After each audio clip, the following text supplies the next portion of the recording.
नमस्कार दोस्तों, आपका स्टडी लाइट यूट्यूब चैनल में एक बार फिर से स्वागत है। दोस्तों, हम भारत की भूगोल की कंप्लीट सीरीज चला रहे हैं जिसको हम मैप और डायग्राम की सहायता से समझ रहे हैं। दोस्तों, इस सीरीज में हमारे 14 लेक्चर कंप्लीट हो गए हैं और आज हमारा 15वां लेक्चर है जिसका नाम है प्राकृतिक वनस्पति। तो चलिए दोस्तों, बिना किसी वेस्ट ऑफ टाइम के शुरू करते हैं प्राकृतिक वनस्पति।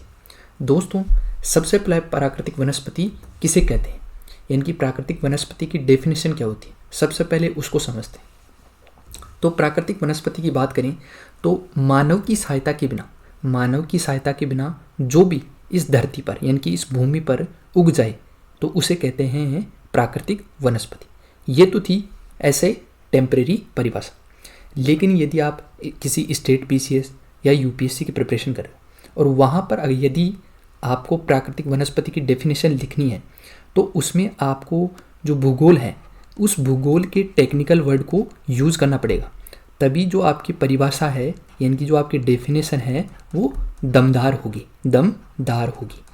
यानी कि आप जो एग्जामिनर है उसको पता लगेगा कि इसने भूगोल पढ़ी है। आपको टेक्निकल वर्ड यूज़ करने पड़ेंगे। तो टेक्निकल वर्ड यूज़ करके आप जो प्राकृतिक वनस्पति की डेफिनेशन लिखोगे वो कैसे लिखोगे? पर्यावरणीय तथा पारितंत्रीय परिवेश में जो कुछ भी प्राकृतिक रूप में उगता है उसे प्राकृतिक वनस्पति कहते हैं। यानी आपको पर्यावरणीय और पारितंत्रीय शब्द यूज करना है। तो पर्यावरणीय तथा पारितंत्रीय परिवेश में जो कुछ भी प्राकृतिक रूप में उगता है उसे प्राकृतिक वनस्पति कहते हैं। तो यह है टेक्निकल डेफिनेशन। आई होप कि आपको ये परिभाषा याद रहेगी। चलिए दोस्तों, अब हम बात करते हैं कि कहीं पर भी यानी कि किसी भी जगह पर प्राकृतिक वनस्पति किस पर डिपेंड करती है, यानी कि जो प्राकृतिक वनस्पति का स्वरूप है वो किस प्रकार से होगा, वो किस पर डिपेंड करता है। तो उसके कुछ इम्पोर्टेंट कारक हैं यानी कि फैक्टर्स हैं, वो मैं आपको बताता हूँ कि 5 कारक हैं। एक है तापमान, दूसरा है वर्षा, तीसरा है मिट्टी, चौथा है धरातलीय स्वरूप और 5वां है सूर्य का प्रकाश। तो दोस्तों, ये 5 जो कारक हैं वो किसी भी प्रकार की वनस्पति को इम्पैक्ट करेंगे, यानी कि इन पर निर्भर करेगा कि उस जगह पर किस प्रकार की वनस्पति उगेगी। जैसे तापमान की बात करें तो अगर तापमान कहीं ज़्यादा है, कहीं कम है या फिर मध्यम है तो वहाँ पे अलग प्रकार की वनस्पति मिलेगी। जैसे दोस्तों, ये हमारी पृथ्वी है, ये है भूमध्य रेखा 0 डिग्री।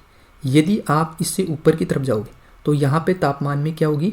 कमी होगी।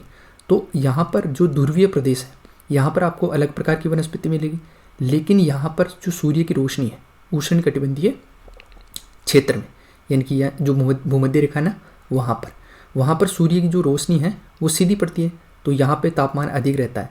तो अधिक रहने के कारण यहाँ पर आपको अलग प्रकार की वनस्पति मिलेगी। अब बात करें वर्षा की, तो वर्षा भी डिपेंड करती है कि किस प्रकार की वनस्पति होगी, यानी कि वर्षा पर भी निर्भर करता है कि वनस्पति किस प्रकार की होगी। आगे मैं आपको वर्षा का मैप बताने वाला हूँ कि कहाँ पर किस प्रकार कितनी वर्षा होती है। तो यदि 200 सेंटीमीटर, 150 सेंटीमीटर, 100 सेंटीमीटर, 50 सेंटीमीटर या 50 सेंटीमीटर से कम वर्षा जहाँ पर भी होती है तो उसके अकॉर्डिंग वहाँ पर वनस्पति उगेगी। मिट्टी की बात करें तो दोस्तों, भारत में 8 प्रकार की ICAR Indian council agriculture research ये एक इंस्टीट्यूट है। इस इंस्टीट्यूट ने हमारे भारत में 8 प्रकार की जो मिट्टी है उसका क्लासिफिकेशन किया है। अगले जो लेक्चर होगा जो मृदा वाला, उसमें मैं आपको डिटेल से बताऊंगा मृदा के बारे में। तो इन्होंने बताया कि 8 प्रकार की मिट्टी है, तो मिट्टी पर भी डिपेंड करती हैं कि किस प्रकार की जो वनस्पति हैं वो उगेगी। इसके बाद में धरातलीय स्वरूप की बात करें तो दोस्तों, धरातलीय स्वरूप जैसे पठार हो सकता है, मरुस्थल हो सकता है, मैदान हो सकता है, पर्वत हो सकता है, तो वहाँ पर भी किस प्रकार की वनस्पति होगी। जैसे मरुस्थल होगा तो झाड़ियाँ उगेगी वहाँ पर, वहीं अगर पर्वतीय प्रदेश है तो वहाँ टुंड्रा प्रकार की, जैसे ध्रुवीय प्रदेशों में मिलती है तो उसी प्रकार की वनस्पति हमें पर्वतीय प्रदेशों में मिलेगी। इसके बाद में अगला है सूर्य का प्रकाश।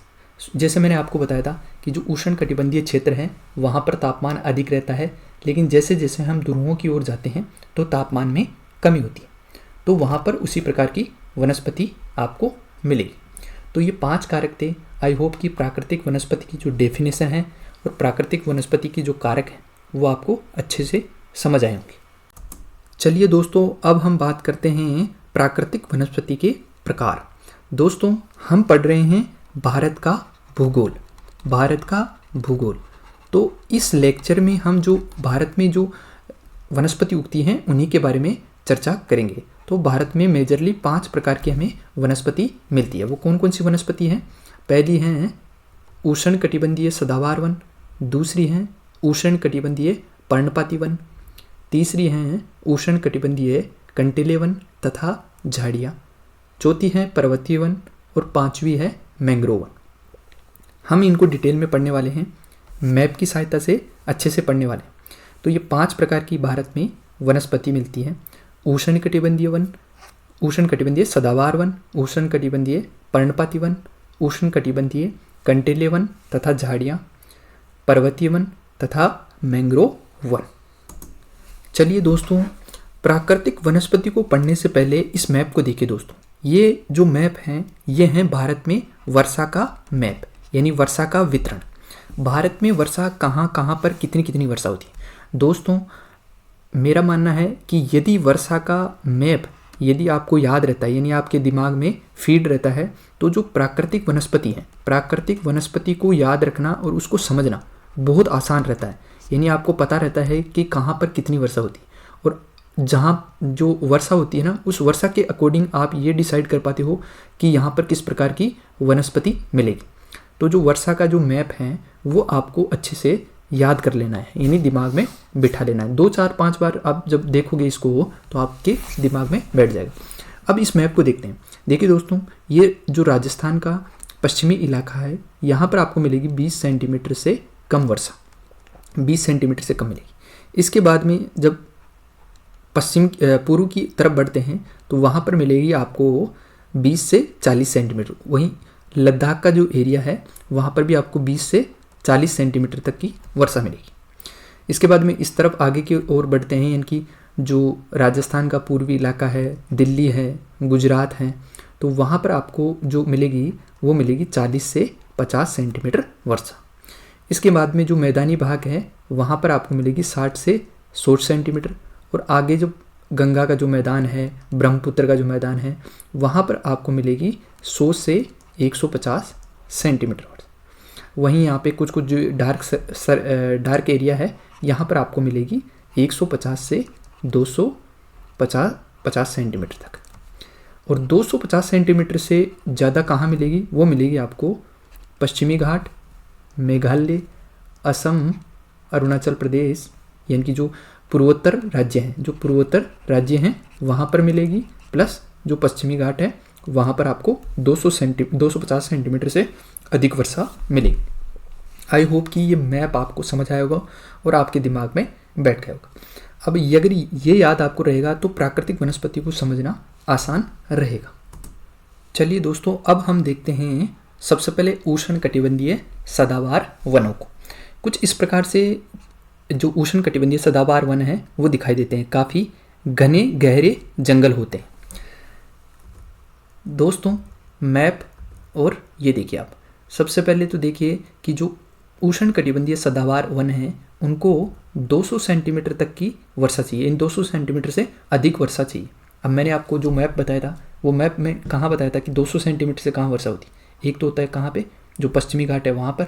इसके अलावा जो पूर्वोत्तर राज्य हैं वहाँ पर भी आपको 200 सेंटीमीटर से अधिक वर्षा मिलेगी। तो जाहिर है कि जहाँ पर 200 सेंटीमीटर से अधिक वर्षा होगी वहाँ पर आपको उष्णकटिबंधीय सदाबहार वनस्पति मिलेगी। आप इससे आप आइडिया लगा पाओगे। मान लीजिए एग्जाम में आपसे क्वेश्चन पूछ लिया जाए कि उष्णकटिबंधीय सदाबहार जो वन है वो किन राज्यों में मिलते हैं, और ऑप्शन में आ जाता है कि मान लीजिए जैसे मध्य प्रदेश, उत्तर प्रदेश, महाराष्ट्र तो खैर हो जाएगा। इसके अलावा आपको छत्तीसगढ़ दे देते हैं, और इसके अलावा एक आपको दे दिया मान लीजिए मेघालय। तो इससे आपको आइडिया रहेगा कि कहाँ पर आपको उष्णकटिबंधीय सदाबहार वनस्पति मिलेगी। तो मैप अगर आप दिमाग में रखोगे तो आप सवाल भी आसानी से कर पाओगे। तो सबसे पहली कंडीशन तो है उष्णकटिबंधीय सदाबहार वनों की कि वहाँ पे 200 सेंटीमीटर से अधिक वर्षा होनी चाहिए। इसके बाद में इनकी ऊंचाई की बात करें तो 60 सेंटीमीटर या इससे अधिक इनकी ऊंचाई रहती है। यानी कि जो उष्णकटिबंधीय सदाबहार वनस्पति रहती है उनकी जो ऊंचाई है वो 60 सेंटीमीटर से अधिक रहती है। इसके बाद में अगर बात करें कि किस प्रकार के वन मिलते हैं, यानी कि उष्णकटिबंधीय सदाबहार वनस्पति में किस प्रकार के वन मिलेंगे, तो आपको मिलेंगे आबनूस, महोगनी, रोजवुड, रबड़ और सिनकोना।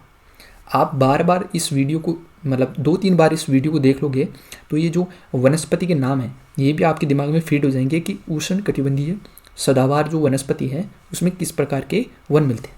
अब दोस्तों इसकी खास अहमियत यह है कि ये इनका जो व्यापारिक महत्व है वो अत्यधिक रहता है।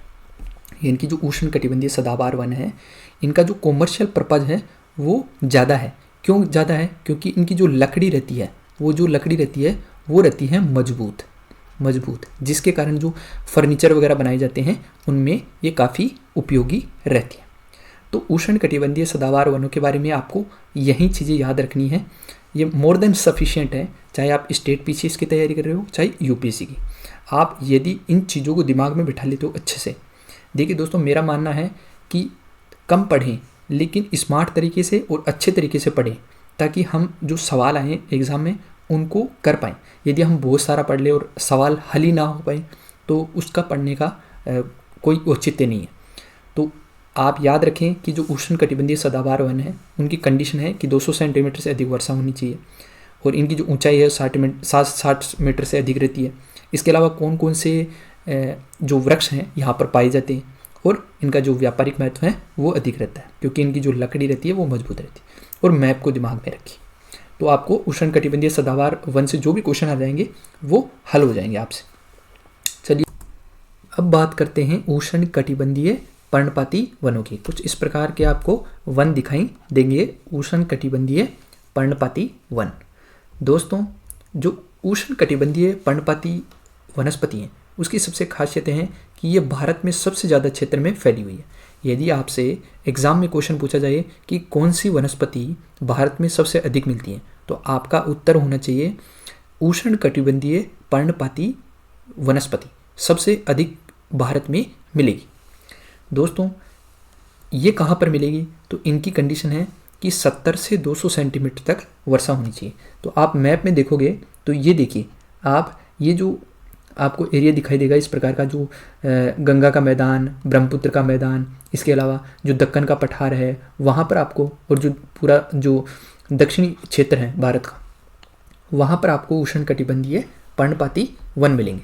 दोस्तों, ये इस वाले क्षेत्र में आपको नहीं मिलेंगे। क्यों? क्योंकि ये है वृष्टि छाया प्रदेश। मैंने आपको पिछले लेक्चर में बताया था कि वृष्टि छाया प्रदेश क्या होता है कि जैसे ये मान लीजिए आपका पर्वत है, तो यदि हवाएं कुछ इस प्रकार से चलती हैं जिनमें नमी है, तो यहाँ से क्या रहती है, ये पर्वत से टकरा कर यहाँ पे बादलों का निर्माण हो जाता है और यहाँ पे बारिश हो जाती है।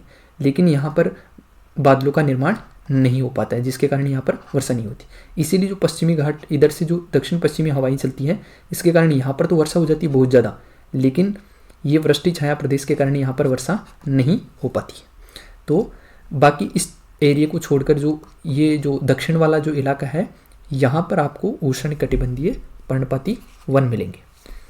इसके बाद में देखें तो जो इस प्रकार के जो वन हैं वो शुष्क ग्रीष्म ऋतु में 6 से 8 सप्ताह के लिए अपनी पत्तियां गिरा देते हैं। दोस्तों, इनकी खासियत है, नाम से भी है कि पर्णपाती, यानी कि ये जो शुष्क ग्रीष्म ऋतु आती है उसमें अपने पत्ते गिरा देते हैं।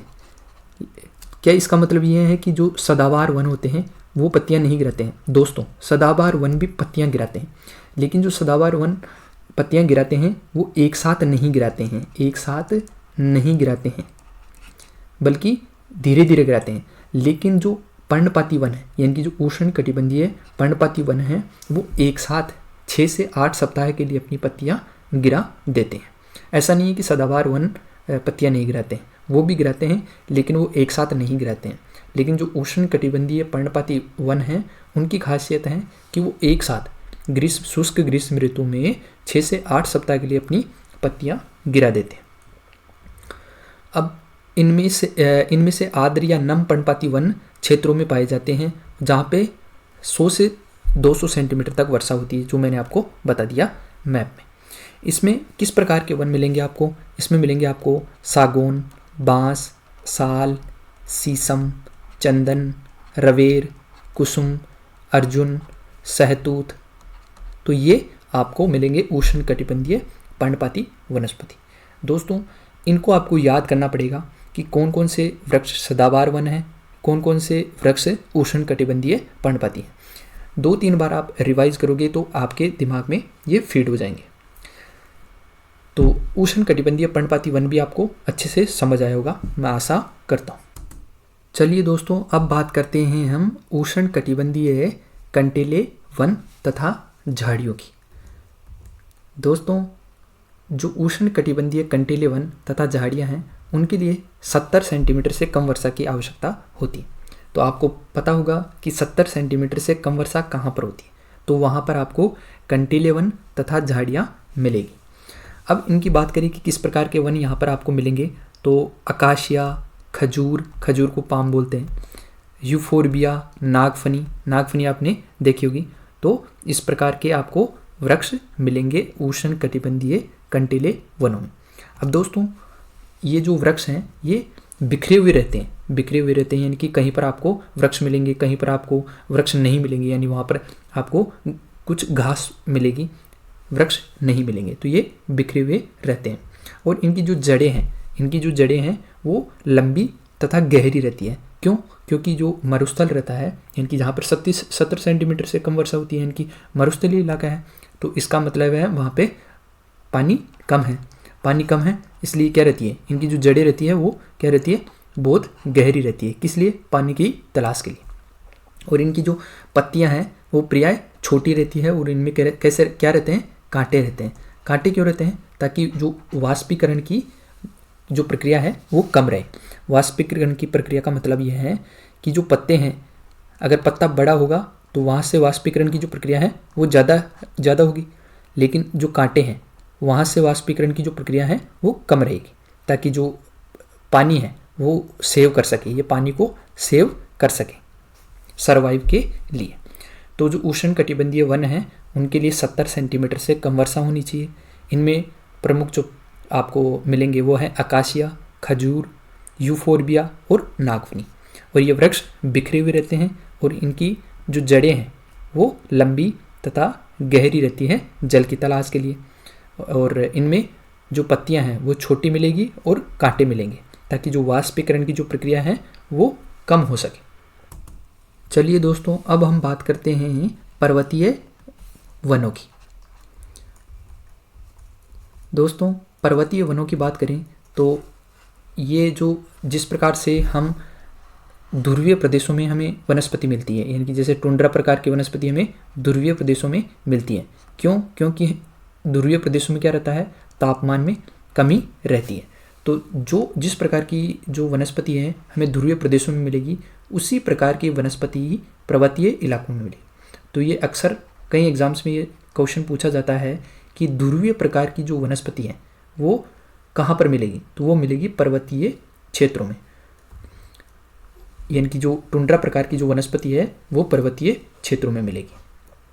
और जिस प्रकार मैंने आपको बताया था कि जो मरुस्थल में, यानी कि मरुस्थल में जो वनस्पति मिलती है उनकी जो पत्तियां हैं वो कैसी रहती है, छोटी रहती है।